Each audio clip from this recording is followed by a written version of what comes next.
Томми, пойми, тебе еще 130 километров до финиша. Если ты не ел несколько дней, ты можешь потерять сознание и замерзнуть. Томми, я должна отправить спасателей за тобой. Нет, я дойду конец связи.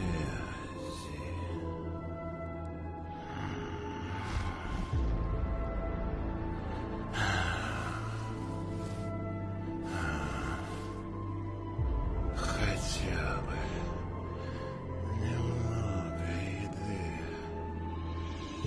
Я дойду.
Привет, Томми. Как жизнь? Давно тебя не видел. Ты меня узнаешь? Да, ты Алекс. Мы с тобой были в одном походе в Гималаях.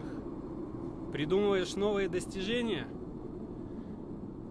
Я смотрю профили разных исследователей и путешественников и ищу что-то интересное. Но пока что ни одна из идей меня не зацепила. А ты смотрел профили погибших исследователей? Таких, которые ради достижения своих целей принесли в жертву своей жизни. Ты имеешь в виду погибших альпинистов? Предлагаешь сделать восхождение на самые опасные вершины? Не обязательно. Хотя можно было бы. Например, еще никто за всю историю человечества не смог зимой забраться на вершину горы Чогари.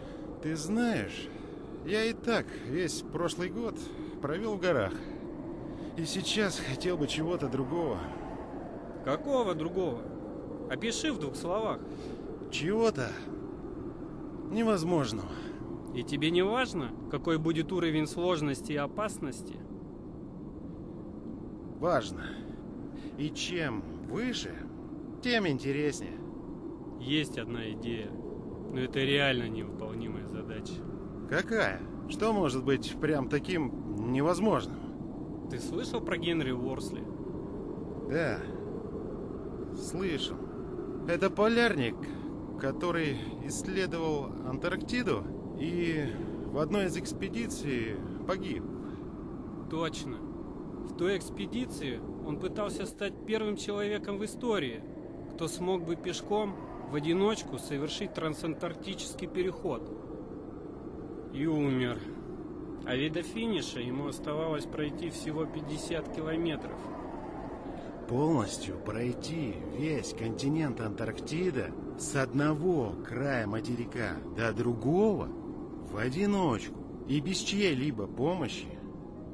Да там же, наверное, 2000 километров. По оптимальному маршруту нужно пройти 1600 километров. Знаешь, сколько дней шел Генри Уорсли? Нет. Сколько? Он шел 70 дней и умер на 71-й день от голода и холода. Но ты же не полярник. Ты бы так никогда не смог. Ты думаешь, что совершать полярные экспедиции сложнее, чем совершать восхождение? Серьезно? Ты ошибаешься.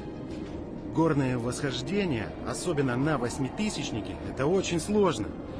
И существование в условиях разряженного воздуха – это огромное испытание. В горах сложно, бесспорно. Но там не всегда минус 30.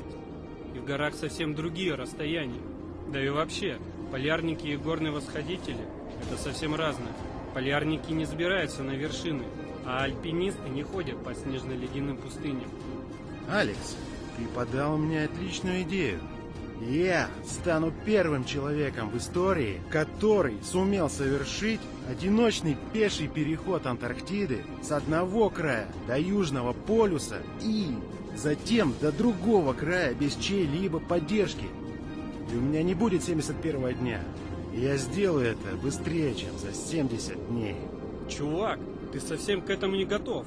Опомнись, на такой подвиг не способны даже самые опытные полярные исследователи.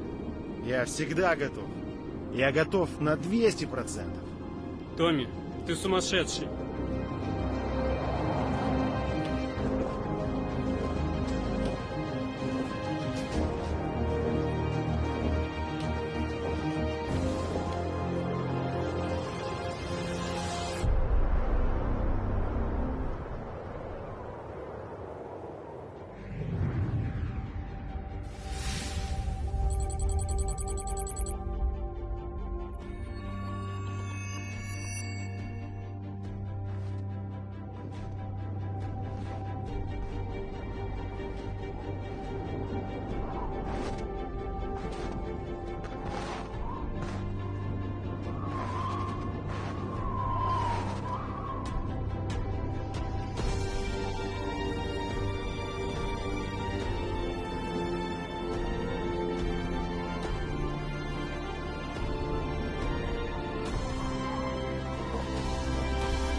Прием. Проверка связи.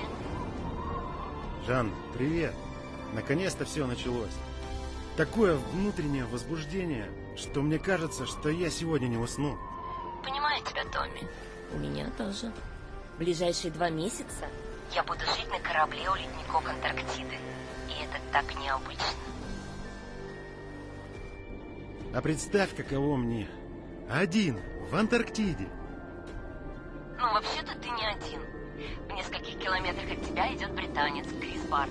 Если захочешь поболтать, думаю, он составит тебе компанию. Издеваешься? Я иду один. А британец, он же мой соперник в этой гонке. Так что мы друг другу помогать не будем.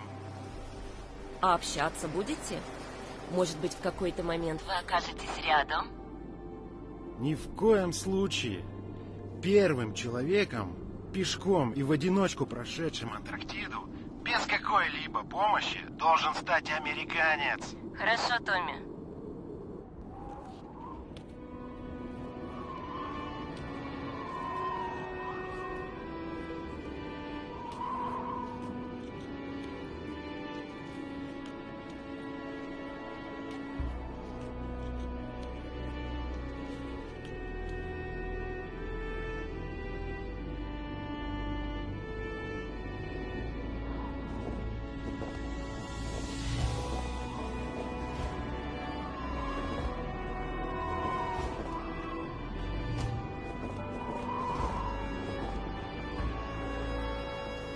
Привет, Крис. Какие новости? Всем привет. Сегодня день был гораздо лучше, чем вчера. Крис, сегодня ты шел 8 часов и преодолел 20 километров пути. Это не так много, но для первых дней путешествия результат запредельный. До Южного полюса еще почти 1000 километров, и 20 километров — это лишь малая часть пути, но каждый длинный путь складывается из таких небольших участков. Энди, спасибо тебе за помощь. У меня на сегодня все.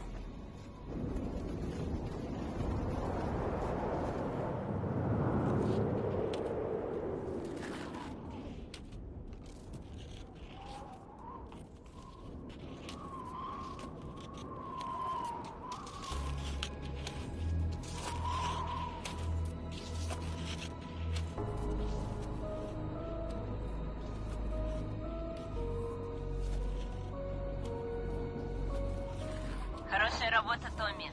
Сегодня уже 23 километра. Сегодня был непростой день. Мне пришлось преодолеть сразу несколько жестких подъемов на большие длинные холмы, а набор высоты за день составил более 400 вертикальных метров. Ты считаешь метры? Скорее чувствую. Я стал чувствовать расстояние. Это здорово. А как твое самочувствие? Ноги немного болят, и это от того, что мои ботинки пропитались потом, и ноги, находясь в них по 9 часов в день, натираются до крупных мозолей. Но в целом ничего серьезного. Чувствую себя довольно хорошо.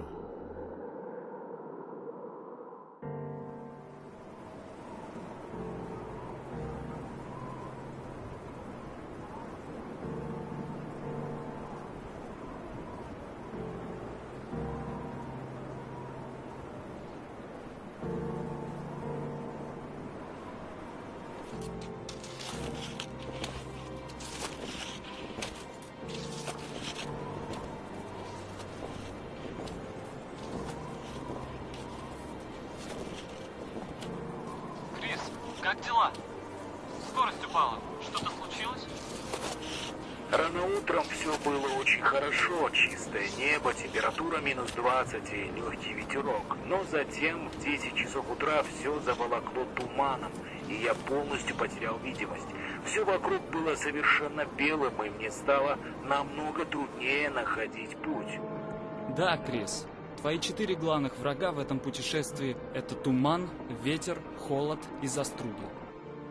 Сегодня я столкнулся с туманом и застругами, их не было видно, и я несколько раз упал. И нулевой видимости, когда я думал, что поднимаюсь на ноги, иногда я снова падал лежа на спине, я смеялся над собой, так как ситуация и ощущения были совершенно сюрреалистичными.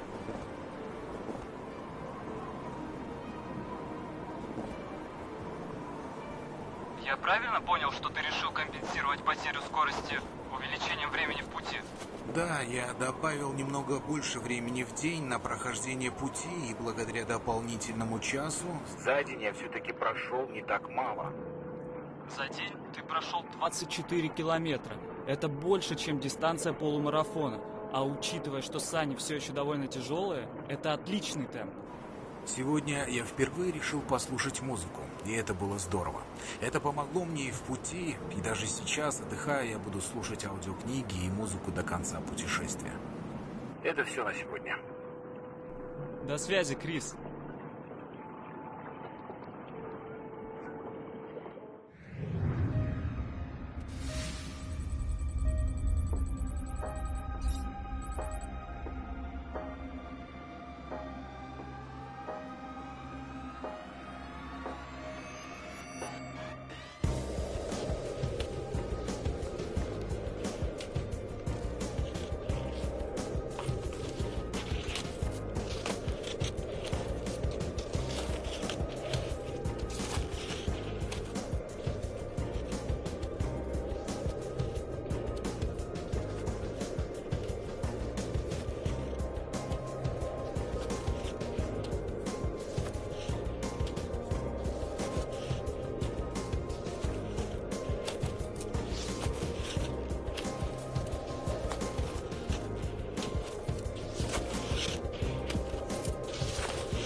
Томми, как дела?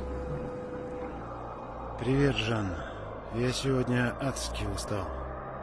Зачем ты так много проходишь? GPS показывает, что ты прошел более 30 километров за день. Я хочу догнать британца и идти впереди него. Нельзя дать ему оторваться. Эта гонка должна быть моей. Томми, сейчас всего лишь 5-й день гонки. Не думай об этом. Послушай, тебе нужно быть осторожнее. Если будут дни с хорошей погодой и видимостью, я буду стараться набрать по максимуму. Посмотрим, на что способен мой соперник. До связи, Жанна.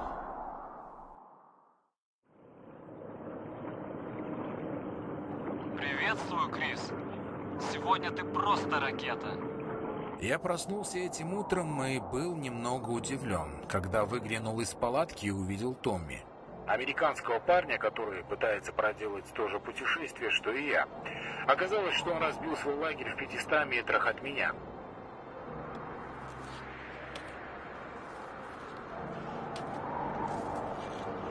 Так значит, у него получилось догнать тебя? Видимо, он пришел и поставил свою палатку неподалеку, когда ты уже спал. Сегодня он весь день был рядом. И хотя он собрал вещи и ушел примерно за полчаса до меня, большую часть дня мы были на одном уровне, и в какой-то момент мы даже перекинулись парой слов.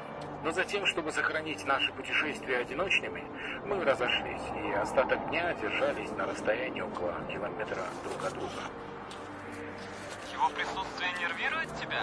Не знаю, но очевидно, что из-за него я шел гораздо больше.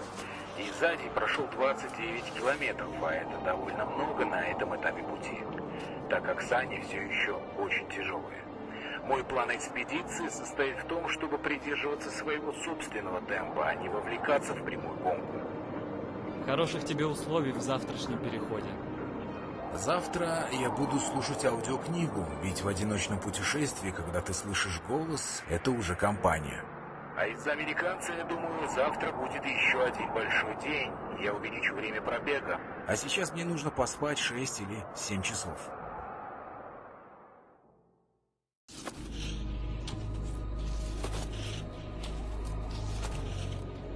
Привет, Жанна. Трудно поверить, что я уже неделю живу в Антарктиде, в одиночку пробираясь по льду. Это была потрясающая, но очень тяжелая неделя. Привет, Томми. Британец отстал от тебя на 10 километров. Ты слишком спешишь. Я специально начинаю переходы на 2 часа раньше него, а завершаю на час или даже 2 позже него. И таким образом я отрываюсь. Сегодня я попал в туман и не видел британца весь день. Меня это сильно раздражало. Было непонятно, впереди он или позади. Но раз ты говоришь, что я впереди, теперь можно просто сосредоточиться на своей экспедиции и победить. Да, Томми, конечно. Выиграть эту гонку и стать первым в мире человеком, совершившим соло-путешествие по Антарктиде, было бы потрясающе. Но британец может в любой момент прибавить. Ты зря беспокоишься. Я думаю, что для этого старика просто не умереть в этой экспедиции уже будет потрясающим результатом. Уверяю, он не выдержит мой темп. Ты опасный человек. А знаешь, сколько километров ты сегодня преодолел? За день ты прошел 31 километр. И это при постоянных подъемах. Высота на моем альтиметре уже чуть меньше 1000 метров. За эту неделю было довольно много подъемов в гору, но Южный полюс-то еще выше. До него еще 1800 вертикальных метров.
тебя все хорошо? Привет, Энди. Сегодня определенно был самый тяжелый день в этой экспедиции. С утра дул ветер скоростью около 55 км в час, и меня начало продувать. Я чувствовал, как моя кожа обмерзает на температуре минус 25. А кроме того, очень часто ветер был встречным, И это сильно затрудняло движение. Крис, ты просто зверь. В ужасных условиях ты смог преодолеть 22 километра, и при этом ты снова шел вверх. Ты меня порадовал, но теперь мне нужно отдохнуть.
Томми, прием. Ты в порядке? Мне поступили данные, что в твоем районе ужасные погодные условия. Сегодня был настоящий ад. Я на участке, где постоянно дуют бешеные ветра, а путь преграждается струги. И какие там заструги? Насколько они большие и труднопроходимые? Их высота колеблется от нескольких сантиметров до метра. И если я натыкался на такие высокие заструги, они как стена не хотели меня пропускать. Я упал несколько раз за день. И даже свалился в яму. Благо, сани удержались на краю, иначе я был бы уже покойник. Томми, почему ты не переждал? Вместо отдыха ты прошел 20 километров. Это был шанс оторваться от британца, и я им воспользовался, но было сложно. Тем более, что я опять весь день шел вверх. Думаю, что завтра будет так же.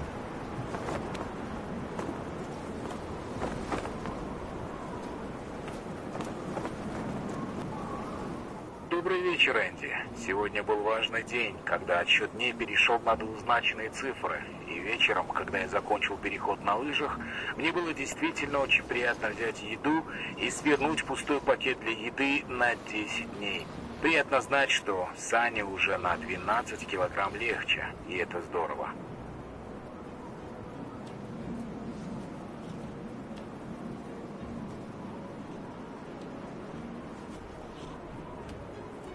Сегодня, когда я ехал на лыжах, вдали я заметил что-то движущееся, что здесь действительно необычно. Что-то промелькнуло впереди меня и затем исчезло за застругами, и это было действительно странно. Я подумал, что это могла бы быть птица, но... Так глубоко внутри Антарктиды нет никаких представителей дикой природы.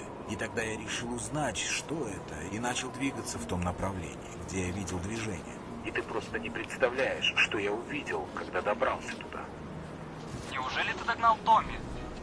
Оказалось, что это небольшая наклейка с американским флагом, которую ветер носит по застругам.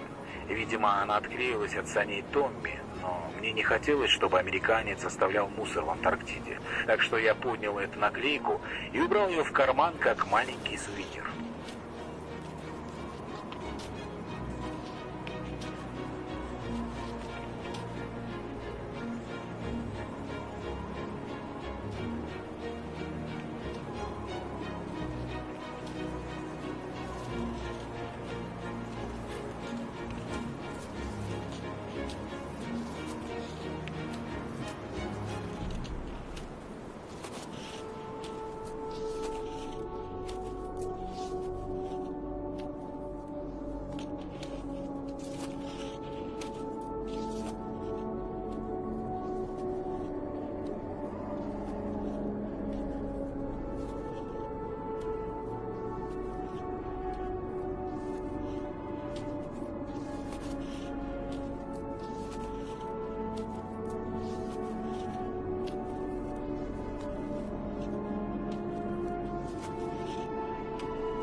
Томми, еще один сложный день позади?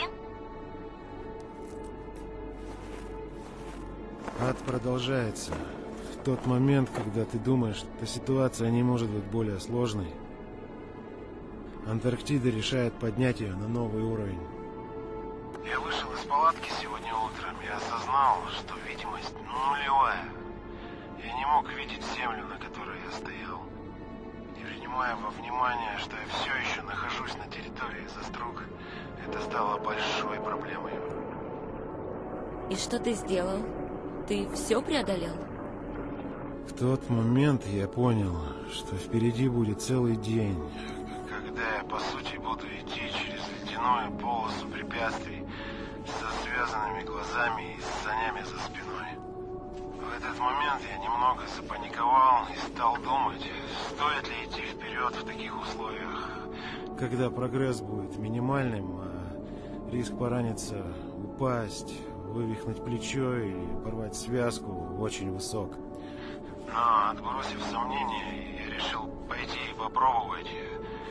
Ведь любое расстояние, которое я пройду, будет бонусом по сравнению с днем ожидания видимости. Ты что-то повредил? Томми, ты цел? Да, я цел. Но весь день я не тянул сани. Толкал их перед собой и таким образом очень медленно продвигался вперед. Но к концу дня, судя по ощущениям, поверхность стала улучшаться и заструги стали меньше. Так что я немного ускорился, но в любом случае весь день я ничего не видел. Ты будешь удивлен, но за день ты прошел 20 километров. Серьезно? Это же отлично. Видимо, сказывается, что путь стал более ровным, и не нужно постоянно лезть в гору.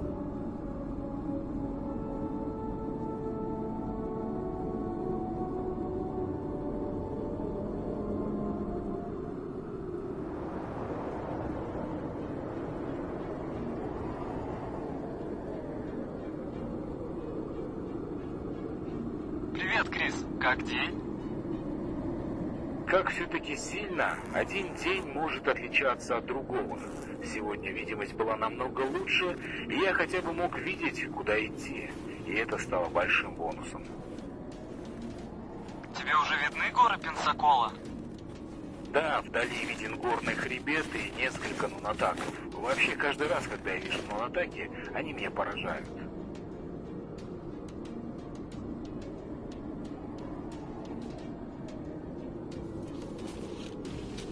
Крис, уже через 28 километров ты дойдешь до гор Тиль, и там начнется трасса.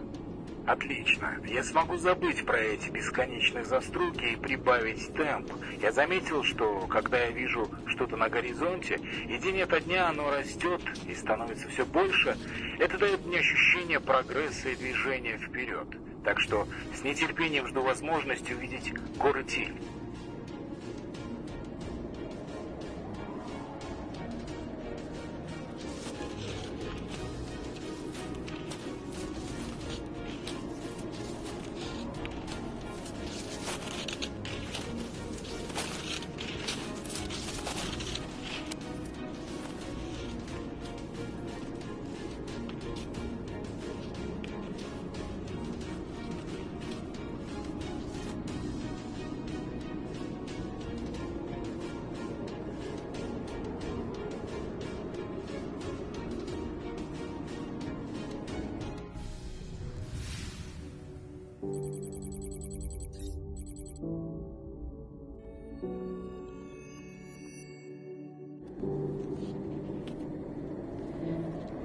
Томми, как ты себя чувствуешь?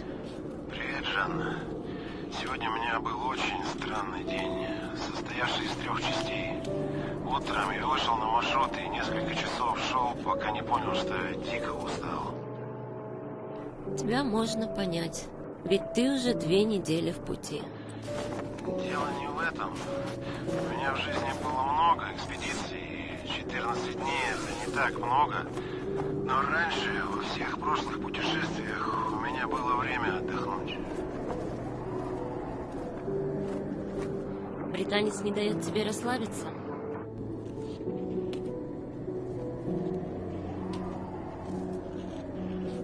Да.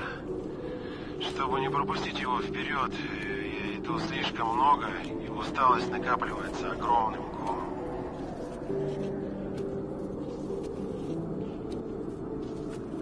В итоге я решил сегодня дать себе отдых и несколько часов ничего не делал. Но GPS показывает, что ты прошел 30 километров за день. Когда ты успел? Спустя несколько часов я вышел из палатки и увидел британца. Он шел вперед, и я понял, что нужно двигаться дальше. Так что быстро собрался и шел много часов, пока не прошел 30 километров. Молодец, Томми. Ты все еще первый. Да, но мне кажется, что это ненадолго.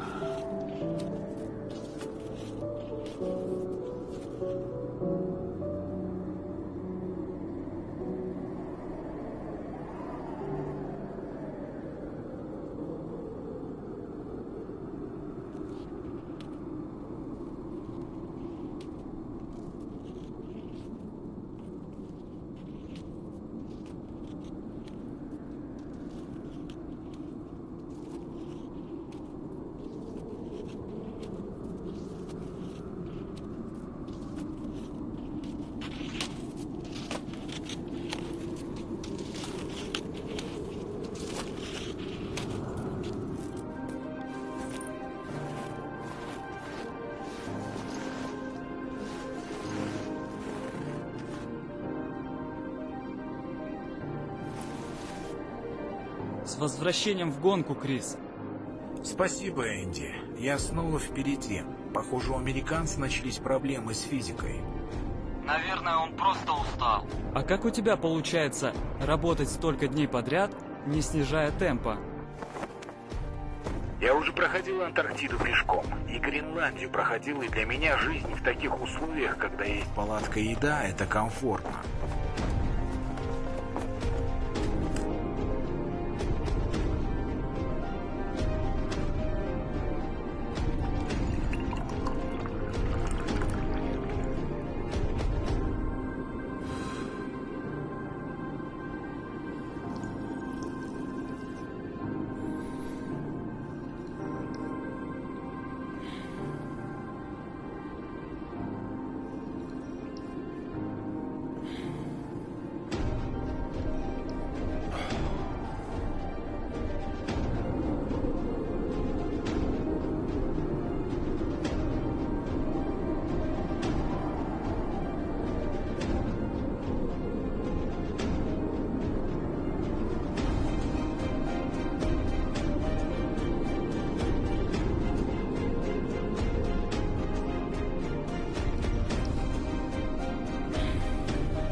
Томми, мы получили координаты.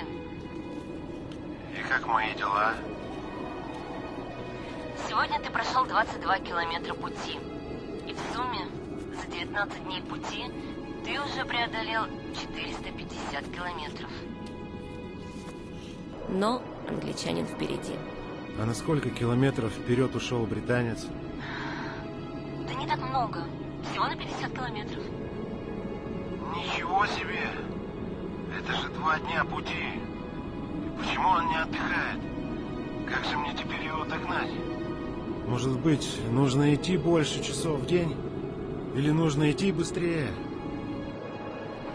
Если постоянно двигаться с твоей скоростью, то для прохождения маршрута в 1600 километров понадобится всего 55 дней. А по нашему плану маршрут займет 70 дней. Так что скорость у тебя отменная. Значит, я несу лишнюю еду на 15 дней? Может, мне сбросить лишнее, облегчить Сане и ускориться? Томми, это очень неправильная идея. Нельзя так рисковать. Ведь если еда закончится, а ты не дойдешь до финиша, ты погибнешь. Но если скорость станет выше, то я точно уложусь в 55 дней, и рисков нет. Томми, это Антарктида. Температура воздуха минус 30, и погода непредсказуемая. Ты в настоящей зоне риска. Не забывай об этом. Ну ладно, до связи.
Крис, привет. Как самочувствие? Привет, Энди. Все отлично. Приятно путешествовать в хорошую погоду. И хотя я не Весь день набирал высоту, то, что в последние дни стоит отличная погода, и видимость меня сильно радует. Видимость такая хорошая, что мне даже видны горы Ти. А что у тебя с ветром? Я несколько раз попал в потоки катабатического ветра. Когда дует этот ледяной, падающий с гор ветер, трасса сразу смерзается, и идти становится немного проще. Так что в эти дни даже ветер мне помогает. Крис, очень приятно слышать, что у тебя такой настрой. Я просто счастлив от того, что могу идти, а за дни бури я успел хорошенько отдохнуть.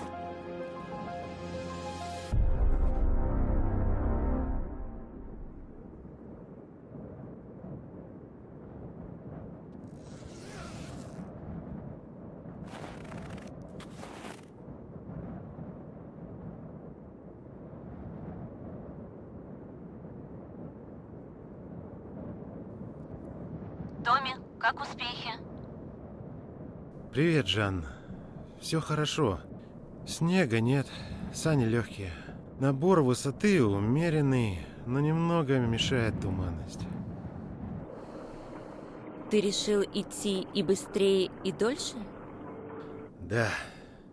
Сегодня я шел 13 часов по компасу, который висит у меня на шее. И мне кажется, я прошел приличное расстояние. Томми, ты прошел 40 километров. Но все равно для победы недостаточно опережать план, держать хорошую скорость. Для победы я должен рискнуть. Мне нужна скорость в 50 километров в день. И я решил оставить еду на 15 дней и двигаться дальше с облегченными санями. Томми, это очень опасная затея. Ты рискуешь своей жизнью. Знаешь, просто находиться тут в одиночестве — это уже риск для жизни. Так что я уже привык. Но что ты будешь делать, если снова начнется буря? Которую нужно пережидать в укрытии. Я обдумал и этот вариант. Если меня задержит буря, я буду двигаться не по 50, а по 60 или даже 70 километров в день. И наверстаю упущенное, но бури не будет. Ну почему ты так уверен? Там постоянно бывают бури. Ты 3 дня ждал, пока закончится последняя буря. Я уверен, что мне повезет с погодой, и я без рисков доберусь до финиша. Увидишь. Я получила много писем с вопросами для тебя. И самый популярный вопрос: почему ты назвал свою экспедицию «Сначала невозможное»? Расскажешь? Конечно. После такого перехода я с удовольствием расскажу. За всю 200-летнюю историю Антарктиды еще ни один человек не смог пешком в одиночку и без посторонней помощи пройти с одного конца континента На другой. Все предыдущие попытки провалились. Считается, что эта задача невыполнима, а значит невозможна. У меня было много идей для новой экспедиции или рекорда, но именно эта невозможность привела меня сюда. Спасибо, Томми.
Все или ничего.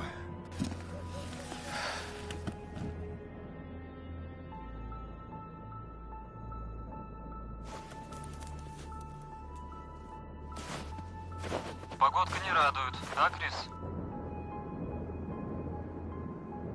Привет, Энди. Чем ближе к Южному полюсу, тем холоднее. Сегодня я много часов шел по территории катабатических ветров, И было реально морозно. Насколько морозно? Морозно настолько, что на маске сразу вырастают сосульки. Морозно так, что мне впервые пришлось одеть рукавицы, хотя до этого мне хватало моих перчаток. Несмотря на мороз и ветер, ты прошел 25 километров.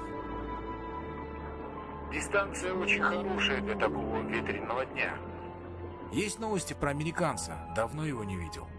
Да, новости есть. Американец несколько дней назад сбросил еду на 15 дней, и теперь... Всеми силами пытается тебя догнать и обойти. Интересно. А он рискованный. Но Антарктида может его сильно наказать за самоуверенность.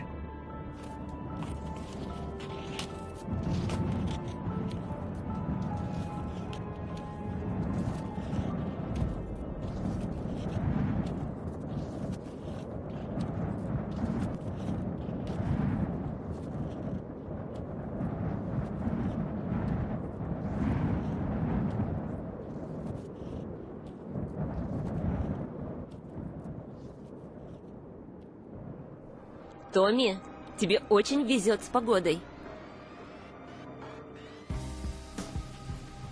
Погода отличная. Ничего не предвещает беды. Нет ни тумана, ни осадков. И есть возможность идти по 12-13 часов в день. Многие твои фаны интересуются, что обычно ты делаешь, когда проводишь время вне перехода. Хорошо, я расскажу. Хотя это достаточно рутинно, ведь повторяется изо дня в день. Каждое утро, после того, как прозвенит будильник, вокруг все очень мрачно. Температура воздуха минус 30, и выходить из теплого спального мешка совсем не хочется. Первым делом я открываю окошко в палатке, чтобы впустить свежий воздух и убрать конденсат. И затем ставлю горелку и топлю снег.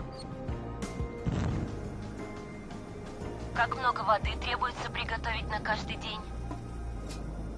Горячая вода – это важнейший элемент питания.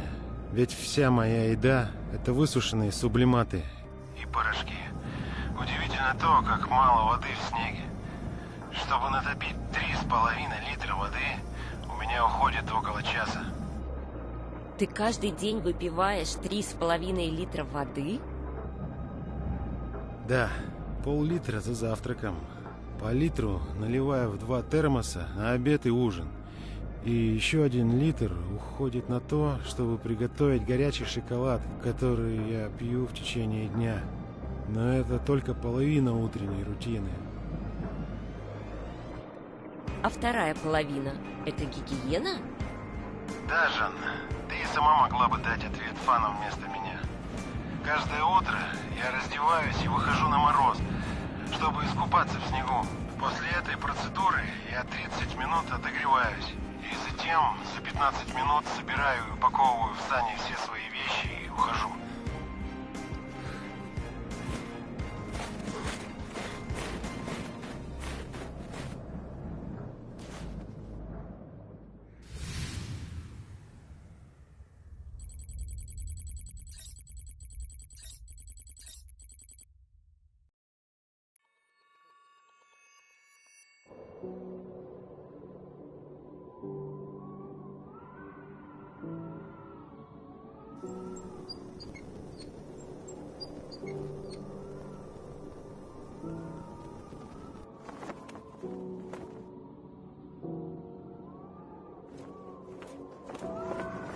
Крис, привет. Как сегодня? Отдыхаешь? Погода настолько ухудшилась, что, выходя из палатки, Складывается ощущение, что я нахожусь внутри мячика для пинг-понга. Все вокруг полностью белое, дует шквалистый ветер и ничего не видно. В таких условиях лучше дать себе отдых. Ты правильно поступаешь. В эти дни слишком высок риск получить травму, а расстояние в 20-25 километров не так важно.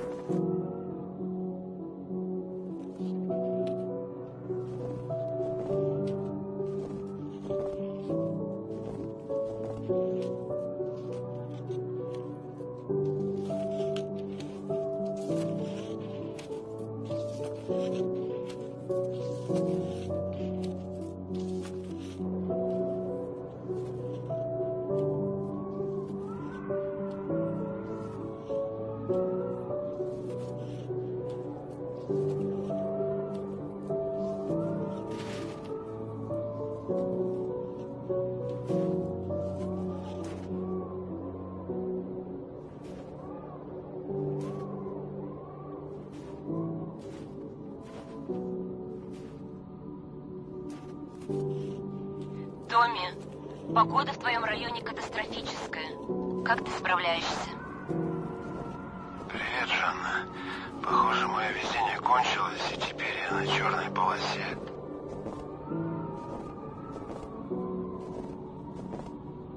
Что случилось, Томми? Если есть каталог бедствий и происшествий, то сегодня у меня случилось сразу несколько неприятных моментов. Сначала я случайно пролил половину воды на день, уронив термос.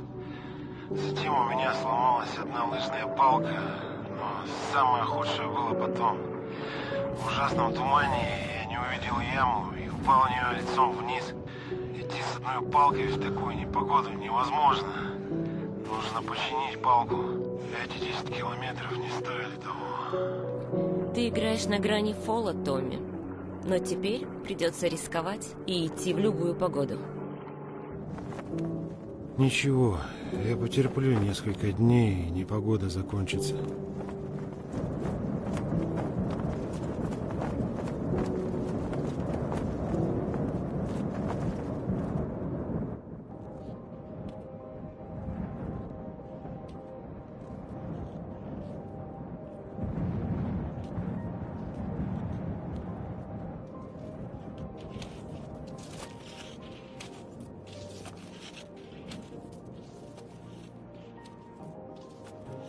Крис, как хорошо, что не все прогнозы сбываются.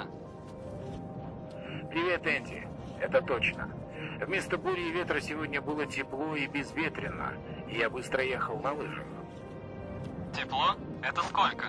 Тепло — это минус 20. И хотя это звучит как-то очень холодно, в Антарктиде минус 20 это реально тепло. Крис, согласно карте, до полюса осталось всего 277 километров. и 300 вертикальных метров подъема. Ты идешь в отличном темпе. Пусть и дальше все будет без происшествий. Расскажи, что сегодня было интересного?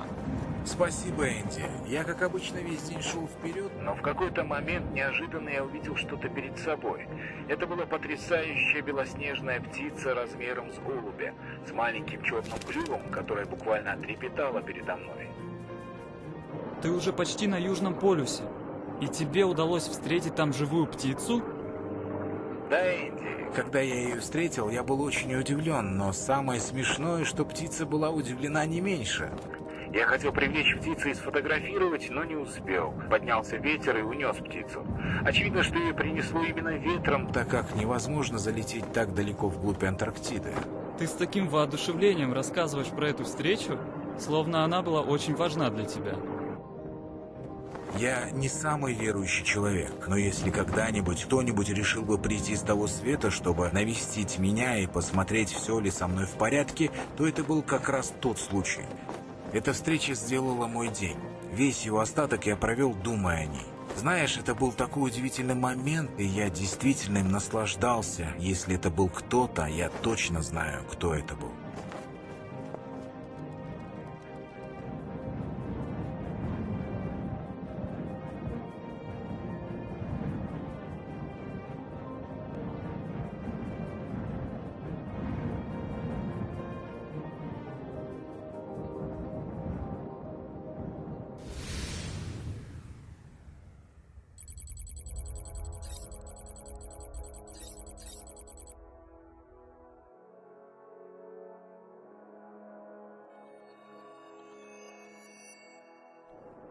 Томми, до полюса остался всего 1 градус, а это 111 километров.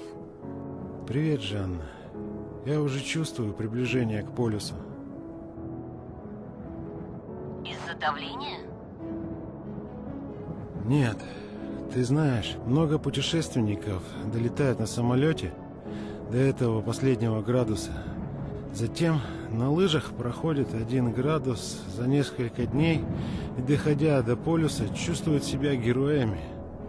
Так что в ближайшие дни я могу встречать людей, идущих к полюсу. Я сегодня видел уже 2 маленьких специальных самолета, которые могут садиться на снег. Значит, где-то рядом посадочная полоса? Куда привозят путешественников? Нет, Жанна.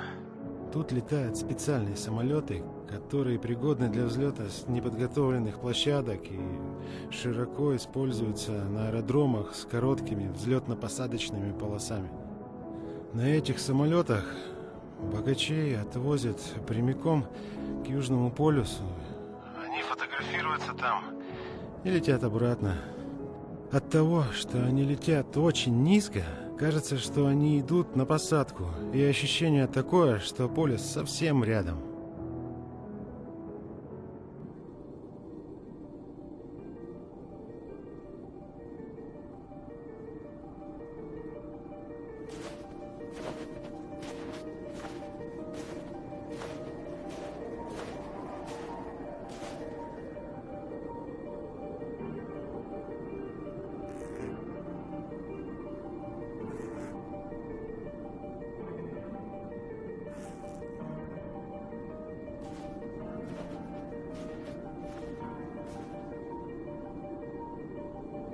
Крис, ты уже на полярном плато?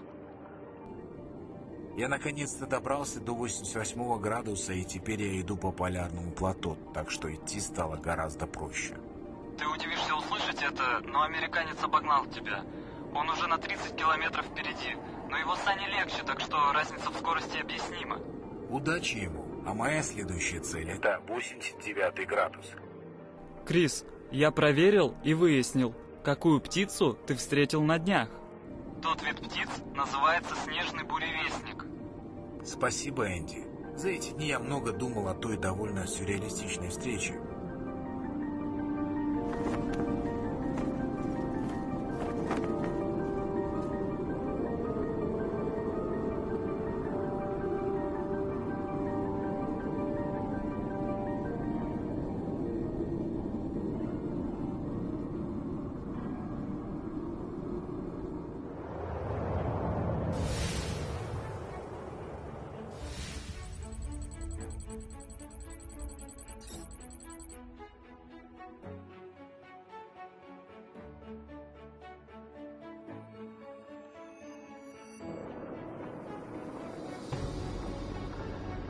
Томми, поздравляю. Ты добрался до Южного полюса первым. Спасибо, Жанна. Я начал идти в 7 утра и хотел поскорее добраться до полюса и думал, могу ли я идти быстрее. Томми, ты в отличной форме, и мало кто способен на такое. Да, Я иду, и мне радостно, что я в такой форме и при этом постоянно держу в голове, что до финиша мне еще далеко, около 550 километров пути, и мне совсем нет смысла спешить и суетиться, когда и так иду с рекордным темпом.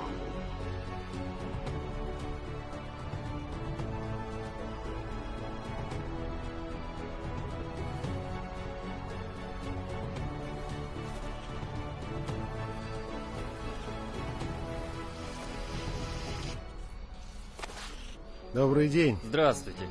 Американец. Сколько дней назад ты стартовал? Я уже иду 40 дней по Антарктиде. Зайдешь к нам? По условиям этой гонки я не должен получать никакой помощи. Я бы хотел, но я должен двигаться дальше. Спасибо вам.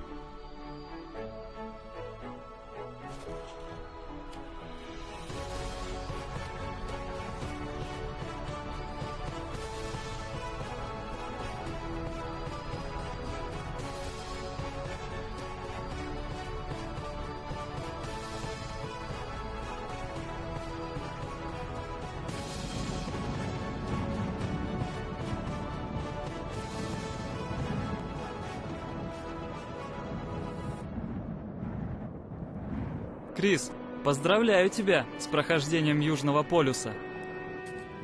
Спасибо, Энди. Сегодня я прошел Южный полюс, и это был абсолютно эпичный день.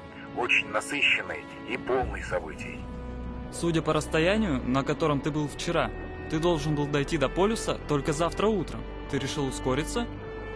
Да, чтобы поскорее дойти до полюса, я Начал свой день пораньше, и уже в 5 утра я был на лыжах. Ровно в 16:45 я дошел до Южного полюса, и там стоял металлический шар, около которого я сфотографировался и несколько минут пообщался с моим старым знакомым, полярником Брайаном, живущим там. Он рассказал мне, что этот сезон худший по погодным условиям за последние 10 лет, и что в нашей гонке участвовали еще 3 человека, но они не выдержали и прекратили свое участие в гонке. Осталось только 2 участника, я и американец. Ты опоздал. Опоздал ровно на 1 день. Американец пришел раньше меня, Да, он вчера проходил здесь. и его отрыв незначителен, ведь нам идти еще больше 2 недель. Зайдешь в этот раз к нам? Брайан, в этот раз я никак не могу. Мне нужно догнать американца. Удачи, Брайан. Рад был тебя встретить.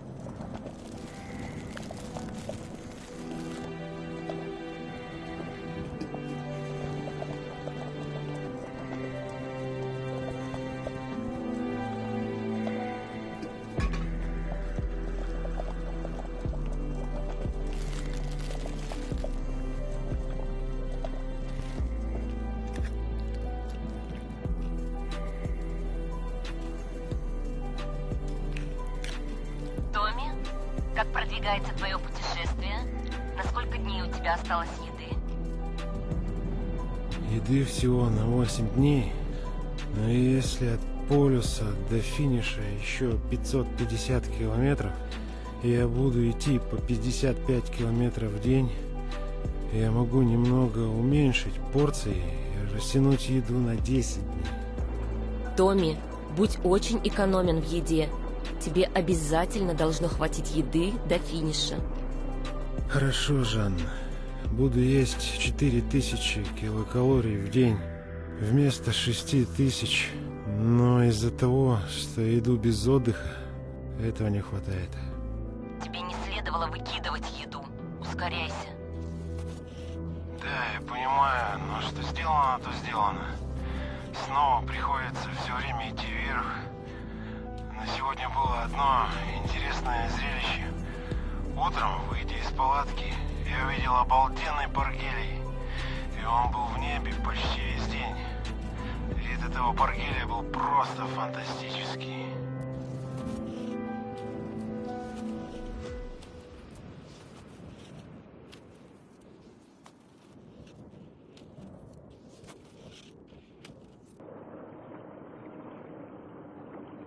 Привет, Крис. Ты каждый день завершаешь новым рекордом расстояния дневного перехода. Привет, Энди. Хотя погода стала хуже и все время туманно, я уже прохожу по 40 километров в день. Но меня немного утомляет то, что хотя прошло уже несколько дней после прохождения Южного полюса, путь все время направлен вверх. Судя по картам, ты набрал уже 200 вертикальных метров, но совсем скоро начнется спуск. Идти на высоте 3000 метров над уровнем моря по полюсному плато — это просто выжимает все силы. Но я, наверное, поэтому и спешу, чтобы поскорее опуститься пониже. Крис, американец оторвался еще больше, и сейчас уже в 60 километрах пути от тебя. Но похоже, у него уже почти не осталось еды и топлива. У него своя игра со смертью, я ему мешать не хочу. План на ближайшие дни — это прибавить скорости и проходить по 35-40 километров в день. И за 2 дня добраться до 88 градуса. Томми, привет. Как дела? Расскажи, что происходит. Привет, Жанна. Погода резко ухудшилась, и все время дует сильный ветер. У меня даже была мысль не идти и подождать. Но еды и топлива уже совсем мало, и запасы истощаются. Мне надо двигаться. Сбор и упаковка палатки были целым испытанием, но я собрался и пошел. В какой-то момент ветер стал дуть мне в спину и немного подталкивать. Так что катилось хорошо. Но была одна проблема. Ветер был таким холодным, что я не мог останавливаться на перерывы для еды и питья. Идти было проще, чем стоять, и в итоге я шел 14 часов подряд, и когда в конце дня... Я с трудом установил палатку. Я узнал, что день завершился неплохим переходом на 50 километров. Томми, имей в виду, что британец отстает всего на 1 день.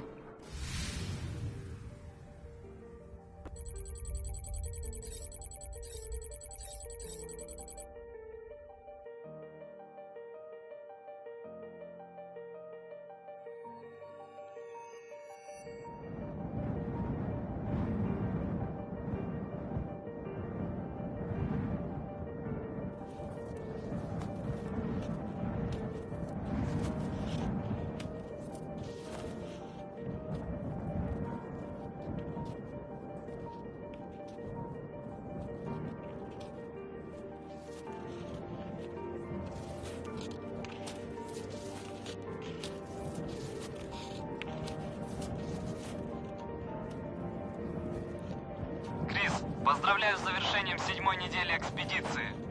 Привет, Энди. Спасибо. Трудно поверить, что я уже 7 недель иду в этой одиночной экспедиции, в которой нет ни дня покоя.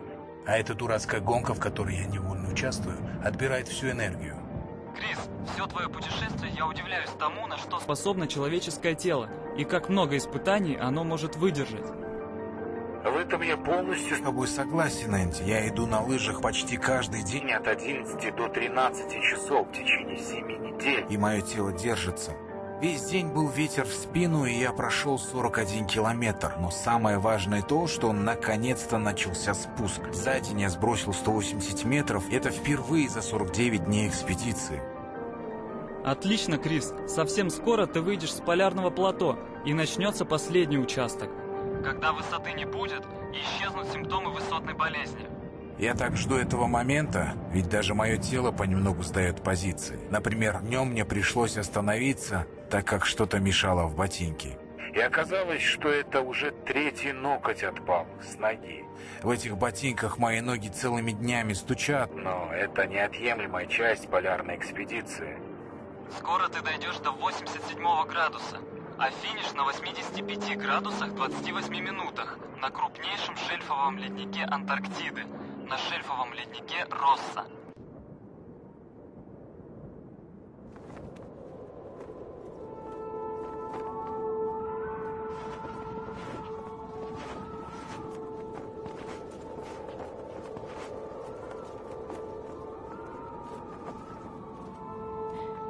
Томми, что происходит? Ты сильно замедлился. Погода весь день была адская. И опять пришлось достать Компас и двигаться по нему. Ветер минус 30 и холод нереальный. Весь день я шептал колыбельную ветру и уговаривал его успокоиться. Рельеф уже должен измениться, и ты должен уже ехать вниз с горы. шел вниз, и сброс высоты составил 150 метров. Есть проблема. Теперь у меня почти не осталось запасов. Вообще очень трудно 50 дней жить без свежей еды и хлеба.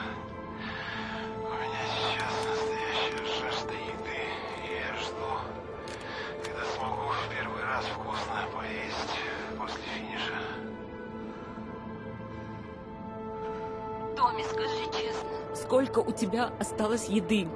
Если еды нет, то я отправлю команду эвакуации на твое спасение. Еды еще на 4 дня. Все хорошо, Жанна. Мне кажется, что ты уже остался без еды. Но не желая сдаваться, обманываешь меня.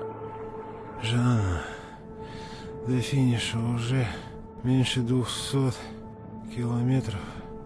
Так что не переживай.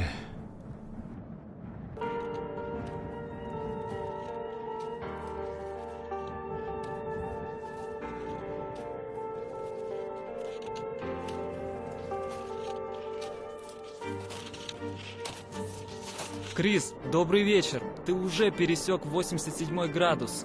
И теперь проходишь последний градус в этой экспедиции. Привет, Энди. Да, приятно выйти на финишную прямую. Главное, чтобы этот градус не был последним в жизни. Помнишь, как Генри был тут? Но до финиша так и не дошел. Ты знаешь, а ведь история может повториться. У американца уже нет ни еды, ни сил. Наверное. Завтра или послезавтра я его обгоню и первым приду на 86 градус, который проходит через вершину ледника Леверет. И потом останется только спуститься вниз на шельфовый ледник Росса. Тебе уже видны трансантарктические горы? Видя эти горы, ты, наверное, все время думаешь о Генри.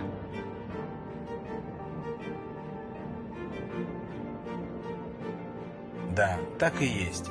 Весь день в моих мыслях был Генри, особенно когда я увидел горы. Тот факт, что он, к сожалению, дошел так далеко и уже увидев горы, остановился незадолго до финиша, это настоящая трагедия. Жаль, что тогда никого не было рядом, чтобы помочь Генри и спасти его.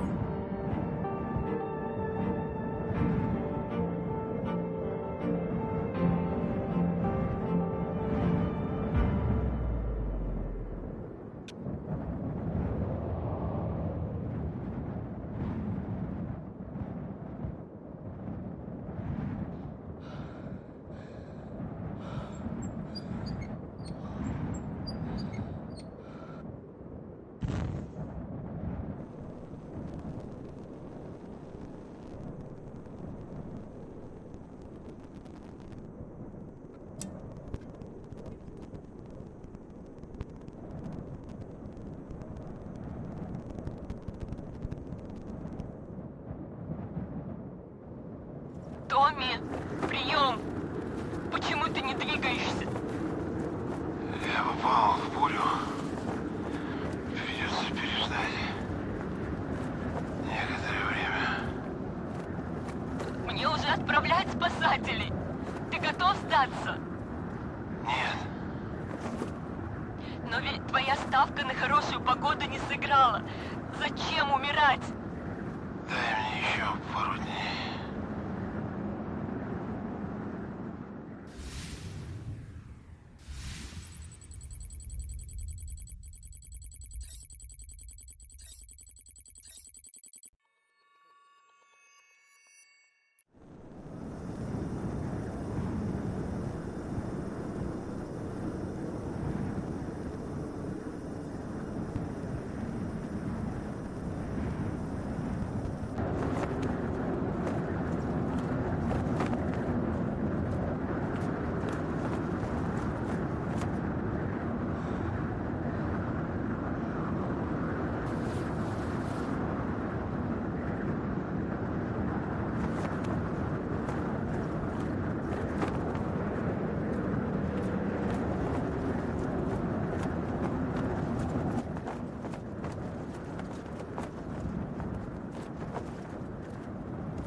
Томми, Томми, что происходит? Ты уже несколько дней не выходишь на связь.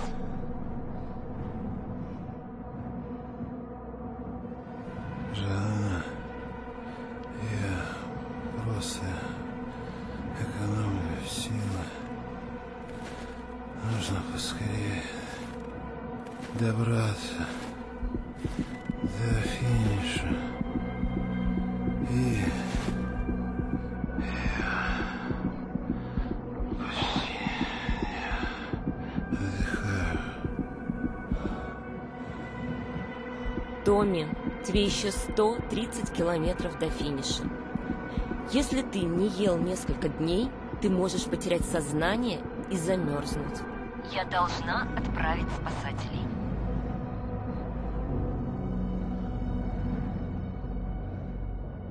Нет, я дойду.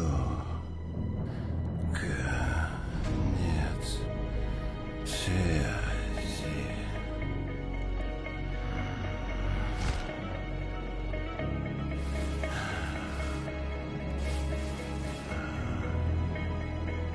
Хотя